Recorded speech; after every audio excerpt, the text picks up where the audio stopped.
नमस्कार, मैं हूं आपके साथ प्रिया तिवारी और आप देख रहे हैं प्राइम टीवी। भारत में para special force Indian army की एलीट स्पेशल फोर्सेस यूनिट है और इसका हिस्सा बनने का हर एक युवा का सपना होता है। और अगर आप भी उनमें से एक हैं जो बलिदान बैच के साथ देश की सेवा करना चाहते हैं, तो हम आपको बताने जा रहे हैं कि कैसे एक नवयुवक पैरा स्पेशल फोर्स कमांडो बन सकता है। पैराशूट रेजिमेंट्स में para and para special force battalion है जो पूरी तरह से इंडियन आर्मी की वॉलंटियर फोर्स है। वहीं अगर किसी सोल्जर्स या ऑफिसर्स को पैरा ज्वाइन करना है तो वो कर सकता है। वहीं किसी भी जवान को फोर्स नहीं किया जाता कि वो जबरदस्ती पैरा फोर्स ज्वाइन करे। दूसरी भाषा में कहें तो पैरा में आने का डिसीजन इंडिविजुअल पर्सनल डिसीजन होता है। देखिए ये रिपोर्ट। कैसे होता है सिलेक्शन? अलग अलग सेनाओं से चयनित होते हैं soldier. CRPF, ITBP, army, CISF समेत अन्य बलों से नियुक्तियां, लिखित परीक्षा, फिजिकल, मेडिकल परीक्षण आदि। पैरा कमांडो भारत की सबसे खतरनाक सेना की यूनिट में से एक है। इस यूनिट का गठन 1 जुलाई 1966 को हुआ था। इनका मुख्य उद्देश्य केवल देश में आंतरिक रूप से तथा बाहर से हमले करने वाले आतंकवादियों से देश को सुरक्षा प्रदान करना है। पैरा कमांडो एक ऐसी सेना की टुकड़ी है जो पैराशूट लेकर चलती है। भारतीय सेना में पैरा कमांडो के लगभग 9 बटालियन है। पैरा कमांडो बनने के लिए आपको भारतीय सेना की किसी भी बटालियन में एक जवान के रूप में शामिल होना होगा, जिसके बाद आपको पैरा कमांडो के अधिकारियों द्वारा चयनित किया जाता है। पैरा कमांडो में भर्ती होने के लिए आपके पास 2 विकल्प होते हैं, जिनमें पहला विकल्प सीधी भर्ती और दूसरा विकल्प भारतीय सेना द्वारा होता है। पहला डायरेक्ट रिक्रूटमेंट के द्वारा केवल सेना की रैलियों का आयोजन करके योग्य उम्मीदवारों को ही ट्रेनिंग के लिए चयनित किया जाता है।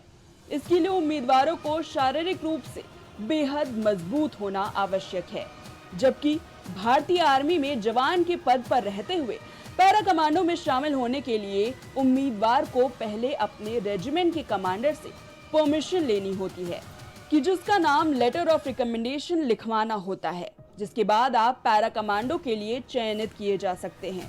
जब आपका एक बार पैरा कमांडो के रूप में चयन हो जाता है तो उसके बाद आपको ट्रेनिंग के दौर से गुजरना होता है। जैसे कि आप सभी जानते हैं कि सेना की ट्रेनिंग बेहद ही कठिन होती है, किंतु जब आप एक पैरा कमांडो बनते हैं तब आपकी ट्रेनिंग और भी खतरनाक हो जाती है। इस ट्रेनिंग के दौरान केवल 10% ही उम्मीदवार पैरा कमांडो के लिए योग्य होते हैं। पैरा कमांडो को ट्रेनिंग के लिए कुल 3 महीने कमांडो सेंटर पर गुजारना होता है, लेकिन पैरा कमांडो स्पेशल फोर्स की ट्रेनिंग के लिए 6 महीने का समय लगता है। चलिए आपको बताते हैं कि हर दिन किए जाने वाले कार्य और किन किन चीजों से होकर गुजरना पड़ता है। पहला, फिजिकल फिटनेस टेस्ट में सफलतापूर्वक 100% और रिटन टेस्ट में कम से कम 50% प्राप्त करने वाले उम्मीदवार पैरा रेजिमेंट में शामिल होने के लिए मान्य होते हैं। इसके बाद इन उम्मीदवारों को रेजिमेंट में चयन के लिए आगे के परीक्षणों के लिए तैयार किया जाता है। दूसरा ये कि यदि ये उम्मीदवार पैरा रेजिमेंट के लिए विशेष स्क्रीनिंग टेस्ट में उत्तीर्ण नहीं होते हैं तो उन्हें पैरा रेजिमेंट में शामिल होने का आश्वासन दिया जाता है। कमांडो सिलेक्शन का विशेष शारीरिक परीक्षण: 5 किलोमीटर दौड़, समय 20 मिनट, 14 चिन-अप, 40 पुशअप, समय 1 मिनट, 80 बैठक, समय 2 मिनट। इसके बाद चुने गए उम्मीदवारों को पीआरटीसी यानी कि पैराशूट रेजिमेंट ट्रेनिंग सेंटर करना होगा। यदि उम्मीदवार पीआरटीसी में लक्ष्य मानकों को पूरा करने में असमर्थ है तो उन्हें मूल रेजिमेंट में आगे के प्रशिक्षण के लिए स्थानांतरित कर दिया जाएगा। पैरा कमांडो बनने के लिए क्या क्या हो योग्यता: उम्मीदवारों को भारत का नागरिक होना चाहिए या नेपाल या भूटान का विषय होना चाहिए। एक तिब्बती शरणार्थी जो 1 जनवरी 1962 से पहले भारत में स्थायी रूप से बसने के इरादे से या भारतीय मूल का व्यक्ति जो प्रवास कर गया हो, भारत में स्थायी रूप से बसने के इरादे से नीचे निर्दिष्ट देशों से हो। उम्मीदवारों के लिए न्यूनतम आयु 16.5 वर्ष है, जबकि अधिकतम आयु 19.5 वर्ष रखी गई है।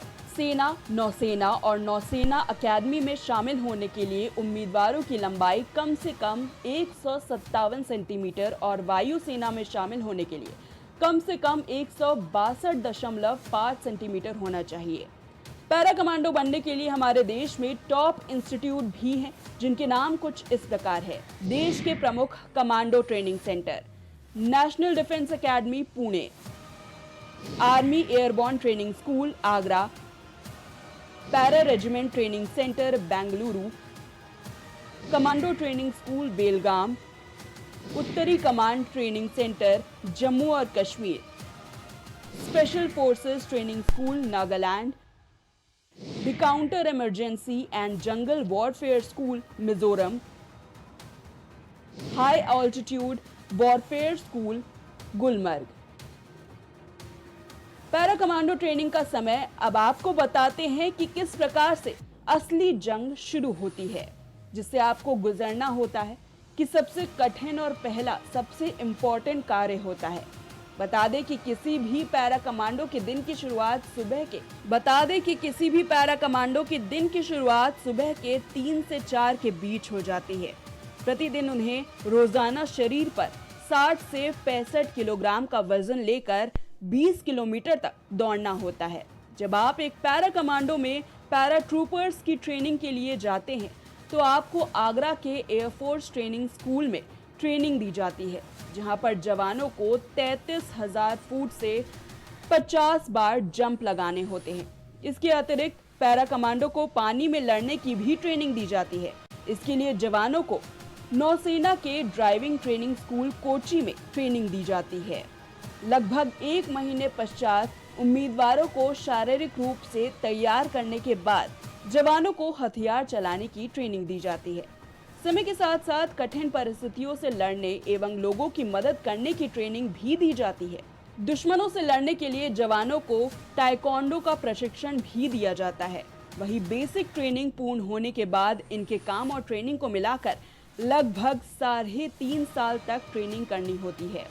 और इस 3.5 साल की ट्रेनिंग में एक साधारण युवक को बड़ी से बड़ी कठिनाइयों को झेलने के बाद पैरा कमांडो बनने का वो एक सुनहरा अवसर मिलता है। जब एक जवान पैरा कमांडो की ट्रेनिंग पूर्ण कर लेता है तो उसे पैरा कमांडो के विभाग की ओर से हथियार दिए जाते हैं, जो आधुनिक तकनीक और कई चीजों से लैस होता है। इससे ही एक पैरा कमांडो पूर्ण रूप से कमांडो बनता है, जो कि देश की सेवा में अपना पूर्ण योगदान देता है। कमांडो को दिए जाने वाले हथियार कुछ इस प्रकार है: micro Uzi machine gun, Beretta 2 automatic pistol, PM Med 9 assault, UK VZ 59L light machine gun, सिफॉन 12 mm rocket launcher, PKM light machine gun. Para commando के प्रसिद्ध ऑपरेशन। पैरा कमांडो ने 1971 के युद्ध में अहम भूमिका निभाई थी। पाकिस्तान के 90,000 सैनिकों को सरेंडर। जुलाई 1999 में कश्मीर में कारगिल की पहाड़ियों पर पाकिस्तान की फौज ने कब्जा कर लिया था। इस लड़ाई में पाकिस्तान की आर्मी और आतंकवादियों के खिलाफ पैरा कमांडो का इस्तेमाल हुआ, जिसके चलते एक बार फिर पाकिस्तान को करारी हार का सामना करना पड़ा था। पैरा कमांडो ने जनवरी 2015 में म्यांमार में घुसकर आतंकवादियों का देश से सफाया किया था। मणिपुर में उग्रवादियों के एक हमले में देश के 18 जवान शहीद हुए थे। पैरा कमांडो ने म्यांमार सीमा में घुसकर 38 उग्रवादियों को ढेर कर दिया था। इतिहास में ये पहला अवसर था जब इंडियन सोल्जर किसी दूसरे देश की सीमा में घुसकर आतंकवादियों का सफाया करने में सफल रहे थे। साल 2016 में आतंकवादियों ने उरी में हमला किया था, जिसमें देश के जवान शहीद हुए थे। शहादत का बदला लेने के लिए हमारे जवान पैरा कमांडो ने पाकिस्तान के अंदर घुसकर सर्जिकल स्ट्राइक की थी और उन्होंने वहां जाकर आतंकवादियों को मार गिराया था। साथ ही आतंकवादियों के ठिकानों को भी नष्ट कर दिया था। वहीं भारत में दूसरे एक स्पेशल फोर्स भी है जिसको एनएसजी कहते हैं। ये घातक फोर्स है जो देश में आतंकवाद जैसी बड़ी बड़ी गतिविधियों के लिए हमेशा तैयार रहती है। इस फोर्स को इस प्रकार का परीक्षण दिया जाता है कि देश में अचानक होने वाली किसी भी प्रकार की आपदाओं से निपटने के लिए सबसे आगे हो। आइए बात करते हैं कि कौन है एनएसजी कमांडो।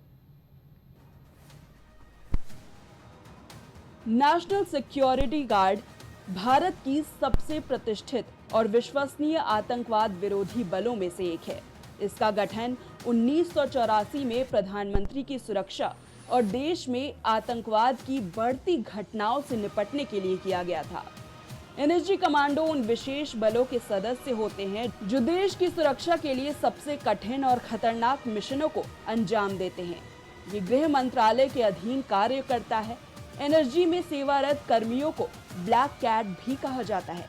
जनवरी 2020 में गृह मंत्रालय ने एनएसजी को पुनः कार्यभार सौंप दिया तथा उन्हें वीआईपी सुरक्षा कर्तव्यों से मुक्त कर दिया ताकि वो केवल आतंकवाद विरोधी अभियानों पर ध्यान केंद्रित कर सकें। एनएसजी देश भर में आतंकवादी हमलों का मुकाबला करने के लिए त्वरित हमला और तत्काल वापसी की नीति का पालन करता है। यूके के एसएएस बल और जर्मनी के जीएसजी 9 की तर्ज पर बने इस एनएसजी का नेतृत्व भारतीय पुलिस सेवा के अधिकारी करते हैं। ब्लैक कैट कमांडो, जिन्हें जमीन, हवा और समुद्र की स्थितियों के लिए प्रशिक्षित किया जाता है, ये अपहरण विरोधी अभियानों को भी संभालते हैं। इसमें जो जवान शामिल होते हैं वो सभी सेना, केंद्रीय सशस्त्र पुलिस बल और राज्य पुलिस बल के अधिकारी प्रतिनियुक्त पर एनएसजी में काम करते हैं। ऑपरेशन ब्लू स्टार से जुड़ी कार्रवाइयों के विश्लेषण और समीक्षा के दौरान भारत सरकार को एक विशेष बल स्थापित करने की आवश्यकता महसूस हुई जो पूरी तरह से आतंकवाद विरोधी गतिविधियों से निपट सके। भारत की प्रधानमंत्री श्रीमती इंदिरा गांधी की हत्या और पंजाब में उग्रवाद और आतंकवादी गतिविधियों में वृद्धि ने राष्ट्रीय सुरक्षा गार्ड, नेशनल सिक्योरिटी गार्ड के गठन की प्रक्रिया को तेज कर दिया। बल ने अपना पहला स्थापना दिवस 16 अक्टूबर 1984 को मनाया है। कौन होते हैं एनएसजी कमांडो? देश हो या विदेश, घातक कमांडो हमेशा तैयार। प्रधानमंत्री, राष्ट्रपति जैसे वीवीआईपी को सुरक्षा देना। एनएसजी कमांडो वो जाबाज सेना होते हैं जो आतंकवाद, उच्च स्तरीय सुरक्षा खतरों और आतंकवाद हमलों से निपटने के लिए विशेष रूप से प्रशिक्षित होते हैं। एनएसजी का आदर्श वाक्य है सर्वत्र सर्वोत्तम सुरक्षा। इसका मतलब है सर्वव्यापी शक्तिशाली सुरक्षा। राष्ट्रीय सुरक्षा गार्ड अपने सभी कार्यों और जिम्मेदारियों को दृढ़ता से पूरा करने और हमारे राष्ट्र को सभी प्रकार के आतंकवाद से बचाने के लिए प्रतिबद्ध है। एनएसजी हमेशा सर्वांगीण सुरक्षा प्रदान करने के अपने आदर्श वाक्य के लिए खड़ा रहा है। उनका मुख्य कार्य आतंकवादी हमलों के जवाब में त्वरित और सटीक कार्रवाई करना, बंधक बचाने के मिशन और उच्च सुरक्षा वाले स्थानों पर कार्रवाई करना होता है। एनएसजी कमांडो सिर्फ भारत में ही नहीं बल्कि अंतर्राष्ट्रीय स्तर पर भी अपनी ट्रेनिंग और क्षमता के लिए जाने जाते हैं। एनएसजी का गठन सन 1980 के दशक में भारतीय प्रधानमंत्री इंदिरा गांधी की सुरक्षा में चूक के बाद देश में ये महसूस किया गया कि विशेष बलों की जरूरत है जो आतंकवाद, बंधक संकट और अन्य विशेष परिस्थितियों में त्वरित कार्रवाई कर सके। इस दृष्टिकोण से 1984 में एनएसजी की स्थापना की गई थी। एनएसजी का मुख्य उद्देश्य आतंकवादियों से निपटना और किसी भी आतंकी हमले का सामना करने के लिए देश को तैयार रखना है। साथ ही एनएसजी कमांडो बनने के लिए एक व्यक्ति को शारीरिक, मानसिक और तकनीकी दृष्टिकोण से बेहद कठिन परीक्षणों से गुजरना पड़ता है। इसे बनाने की प्रक्रिया बहुत ही चयनात्मक और कठिन है क्योंकि एनएसजी कमांडो बनने के बाद ये व्यक्ति उन चुनौतियों का सामना करेंगे जो किसी आम सैनिक से बहुत अलग होती है। चयन प्रक्रिया। पहला, शारीरिक चयन। एनएसजी में भर्ती के लिए सबसे पहले शारीरिक क्षमता की जांच की जाती है। उम्मीदवार को कई शारीरिक परीक्षणों से गुजरना पड़ता है, जैसे 5 किलोमीटर की दौड़, 40 से 50 पुशअप्स, 50 से 60 सिटअप्स, लंबी छलांग और ऊंची कूद, तैराकी और अन्य फिटनेस टेस्ट। दूसरा, मानसिक परीक्षा। शारीरिक परीक्षण के अलावा मानसिक रूप से भी उम्मीदवार को तैयार किया जाता है। एनएसजी कमांडो बनने के लिए आपको मानसिक रूप से मजबूत और त्वरित निर्णय लेने में सक्षम होना चाहिए। मानसिक क्षमता की जांच इसीलिए भी होती है क्योंकि आप परिस्थिति के दबाव में सही निर्णय ले सके, त्वरित प्रतिक्रिया दे सकें और जटिल स्थितियों का समाधान समय रहते निकाल सकें। तीसरा, मेडिकल परीक्षा। एनएसजी में शामिल होने वाले उम्मीदवार का मेडिकल टेस्ट भी बहुत कड़ा होता है। इसे पास करना हर किसी के लिए आसान नहीं होता क्योंकि आपको बिल्कुल स्वस्थ और फिट होना पड़ता है। उम्मीदवार के दिल, आंख, हड्डी, रक्तचाप और अन्य शारीरिक स्थितियों की जांच की जाती है क्योंकि एक जवान की लाइफ में कब उसको कहां किस हालात में ड्यूटी करने पड़े ये किसी को नहीं पता होता है और जवान उस परिस्थिति में जंग के मैदान में डट कर दुश्मनों का सामना कर सके, इसके लिए इस परीक्षण का बहुत अधिक महत्व होता है। चौथा, कठिन प्रशिक्षण। जब कोई व्यक्ति एनएसजी में चयनित हो जाता है तो उसे विशेष और कठिन प्रशिक्षण से गुजरना पड़ता है। हथियारों का प्रशिक्षण, स्नाइपर प्रशिक्षण, भूकंप या अन्य आपदाओं में फंसे लोगों को बचाना, काउंटर टेररिज्म और आतंकवाद विरोधी अभियानों की ट्रेनिंग, नाइट ऑपरेशन, किसी भी परिस्थिति में कार्य करने की क्षमता। इस प्रकार का प्रशिक्षण बहुत ही कठिन और खतरनाक होता है जिसमें उम्मीदवारों की शारीरिक और मानसिक सीमा की पूरी परीक्षा होती है। एनएसजी कमांडो बनने के बाद कमांडो का प्रमुख कार्य आतंकवाद विरोधी अभियानों में भागीदारी, वीआईपी सुरक्षा, आपातकालीन सेवाएं, अंतर्राष्ट्रीय मिशन। एनएसजी को कभी कभी अंतर्राष्ट्रीय मंचों पर भी बुलाया जाता है जहां आतंकवाद से निपटने के लिए उसकी मदद ली जाती है। एनएसजी कमांडो की जीवन शैली बहुत कठिन होती है। एनएसजी कमांडो का जीवन बहुत ही कठिन और जोखिमपूर्ण होता है। उन्हें अपने परिवार से दूर रहकर 24/7 तैयार रहना पड़ता है। इनकी जिंदगी खतरों से भरी होती है लेकिन साथ ही ये राष्ट्र की रक्षा करने के लिए सबसे सशक्त और प्रशिक्षित होते हैं। एक एनएसजी कमांडो न केवल शारीरिक रूप से मजबूत होता है बल्कि मानसिक रूप से भी अत्यधिक परिपक्व और त्वरित निर्णय लेने में सक्षम होता है। एनएसजी कमांडो बनने की प्रक्रिया न केवल एक व्यक्ति के लिए व्यक्तिगत चुनौती है बल्कि ये राष्ट्र की सुरक्षा में योगदान देने का एक अवसर भी है।